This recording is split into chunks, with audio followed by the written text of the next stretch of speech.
Nah, senang rasanya bisa menyapa kalian lagi. Oke, berkesempatan kali ini saya akan kembali mereaksi video-video yang ada di TikTok dan Instagram. Gimana keseruannya? Langsung aja ke videonya. Let's go. Kisah Muhammad Qasim, mahasiswa yang hilang selama 15 tahun karena lupa pulang saat KKN.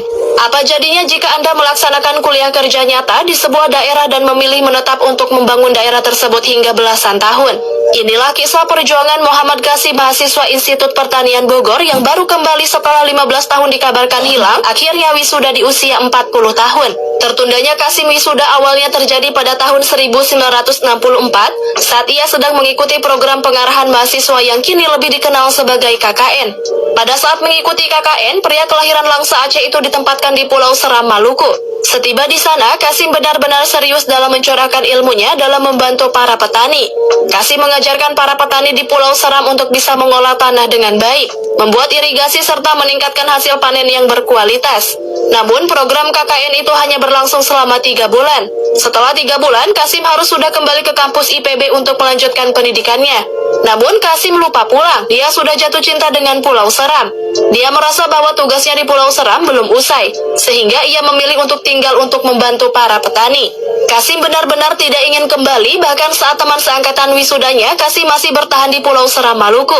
Pada saat itu, Qasim tengah sibuk membangkitkan semangat para warga Pulau Seram, tepatnya kampung Waimitau, Maluku.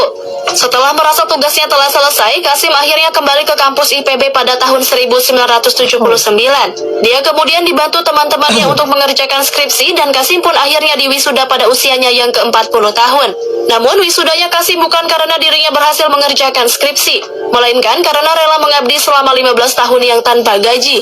Nama Insinyur Qasim Arifin pun akhirnya diabadikan untuk nama jalan di Kecamatan Kairatu dan juga menjadi nama gugus depan Gerakan Pramuka. Atas pengabdiannya, Qasim mendapat penghargaan Kalpataru dari pemerintah Soeharto pada 1982. Pria yang lahir pada 18 April 1938 ini akhirnya menjadi sarjana. Setelah itu, Qasim Arifin kembali ke kampung halamannya dan menikah pada 27 Oktober 1984 dengan Syamsiah Ali, seorang guru bahasa Indonesia SMA Negeri 1 Langsa. Mereka memiliki 3 orang anak. Qasim menjadi dosen di Universitas Syiah Kuala Aceh. Qasim Arifin berasal dari Langsa, Provinsi Aceh, bernama M. Arifin dan ibunya Nyakmi. Qasim Arifin memiliki 12 orang adik. Di Kota Padang, Qasim Arifin bersekolah. Di pagi hari, Qasim masuk di SMA Umum dan Sekolah Pertanian di sore hari.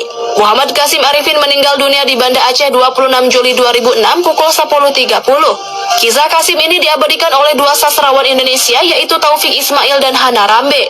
Taufik Ismail menulis puisi berjudul Syair untuk Seorang Petani dari Waimitau, Pulau Seram, yang pada hari ini pulang ke alma maternya. Sedangkan Hana Rambe menulis buku berjudul Seorang Lelaki di Waimitau, Sinar Harapan 1983. Wow, kita sangat mengapresiasi kepada saudara atau bapak Qasim ini guys ya.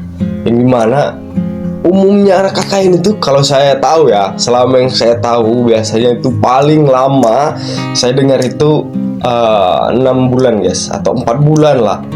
Kalau zaman anak-anak sekarang tuh paling 40 hari guys. Untuk bapak Qasim ini sangat luar biasa sekali, dia mengabdi. Jadi selama 15 tahun KKN guys ya. Sebenarnya dia bukan yang nggak apa guys ya. Dia ada mungkin sesuatu di hatinya itu yang ingin dilampiaskan sampai tuntas. Karena ketika teman-teman yang pulang, dia KKN bersama teman-temannya juga di suatu desa Ram namanya tadi ya. Sampai nama bapak Qasim ini diabadikan di sebuah jalan itu guys ya, di daerah tersebut. Sebenarnya sampai skripsinya pun pada akhirnya skripsinya bukan karena lulus dengan skripsi, tapi dengan pengabdian sangat luar biasa menjadikan dia lulus. Sekarang anaknya yang mengabdi sebagai seorang dokter di Maluku, tepat juga di Piro, Pulau Seram bagian barat. Wow, mantap sekali guys. Ternyata anaknya juga mengikuti jejak seorang ayahnya. Mungkin penasaran ya bagaimana Pulau Seram itu. Sekarang anaknya juga mengabdi di masyarakat sebagai dokter guys ya. Iya, dokter di Seram Maluku ini. Mantap. Guys, ayo sini selfie. Sama.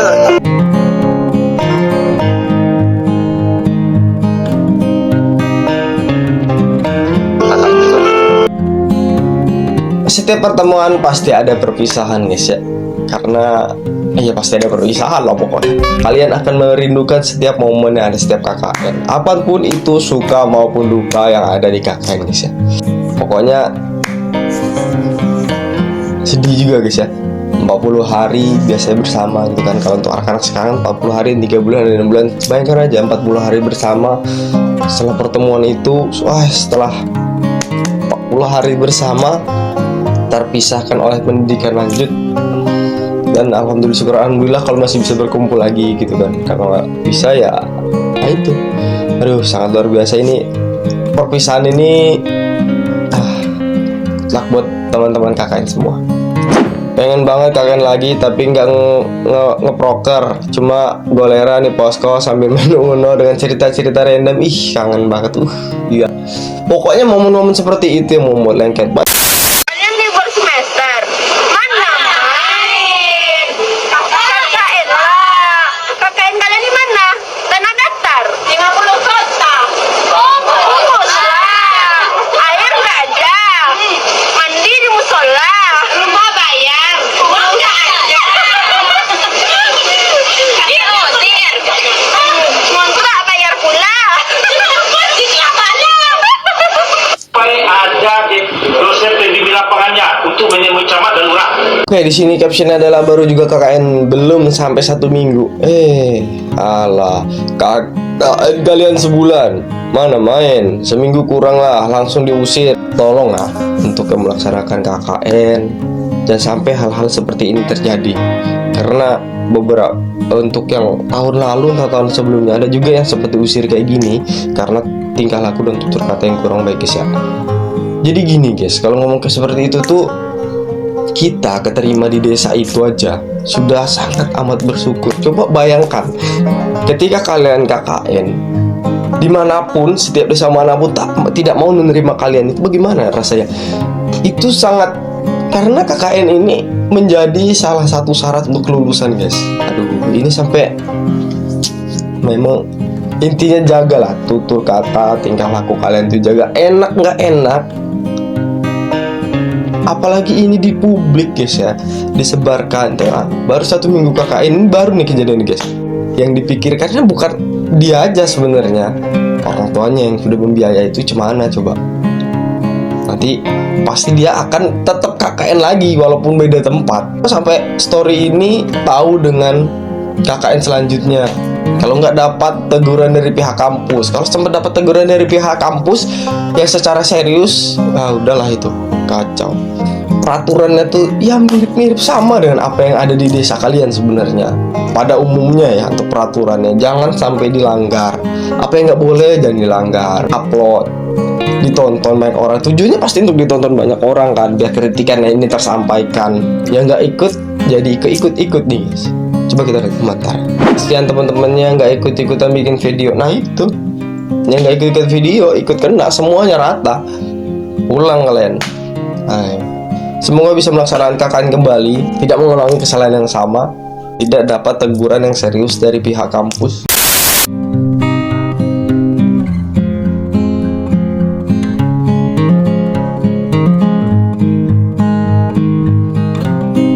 Pulang guys, pulangnya subuh.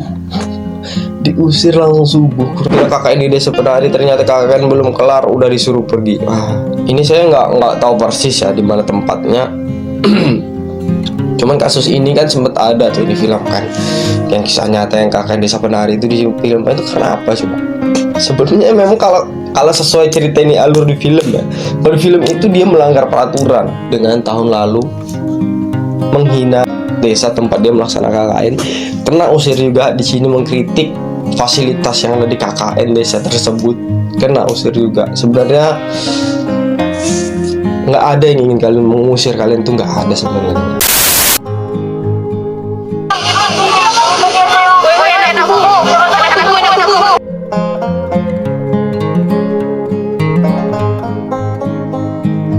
Ini yang saya ceritakan tadi bahwasannya untuk di tahun sebelumnya ya, hina nama desa, mahasiswa KN di Universitas Jambi diusir warga.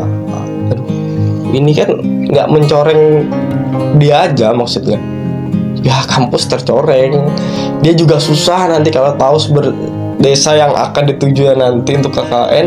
Ini kalau tetap masih melaksanakan KKN ya, jaga nama baik alma mater dimanapun Anda berada. Inilah sosok asli para mahasiswa yang KKN di Desa Penari.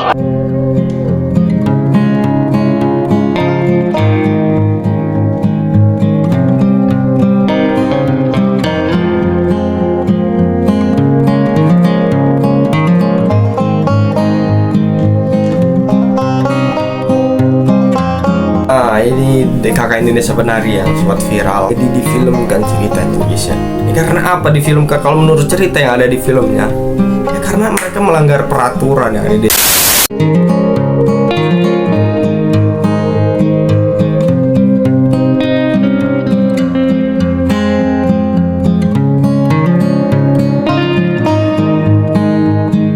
makasih nenek udah jagain kami 23 hari. Coba gimana rasanya suatu perpisahan. Apabila kalian melakukan sesuatu hal dengan baik, kalian akan diperlakukan dengan baik dengan hal yang sama tersebut guys ya. Sayang banget warga yang ikut nungguin pemberangkatan gak masuk frame karena nunggu di depan masjid. Makasih nenek dan warga desa lama udah jagain kami KKN. Sesuatu yang sangat membekas, mungkin tidak bisa dilupakan ya sepanjang hidup setiap orang yang telah melakukan hal tersebut. Udah umur ya nek, nanti kalau udah sukses aku balik lagi. Aduh, nanti ketika kalian sukses sempatkan untuk kembali mengunjungi si nenek. Semoga dan kelulusan KKN itu menjadikan kesan dalam hati kalian, mempermudah kalian untuk kedepannya dan berkah lagi aja.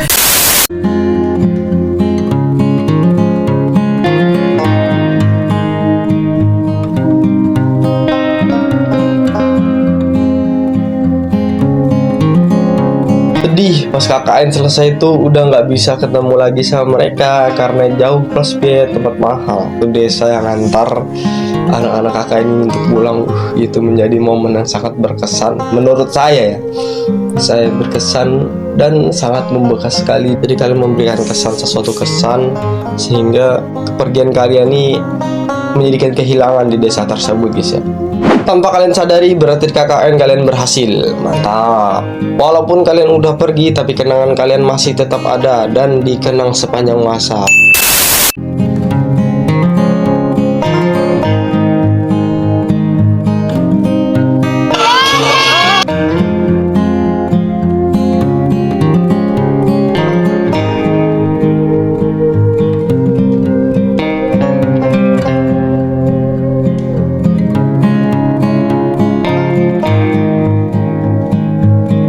Mungkin sebagian ada yang KKN dekat bisa memanfaatkan lah waktu kalau kosong dengan teman-teman kalian, kelompok KKN kalian untuk bisa balik lagi ke desa tersebut.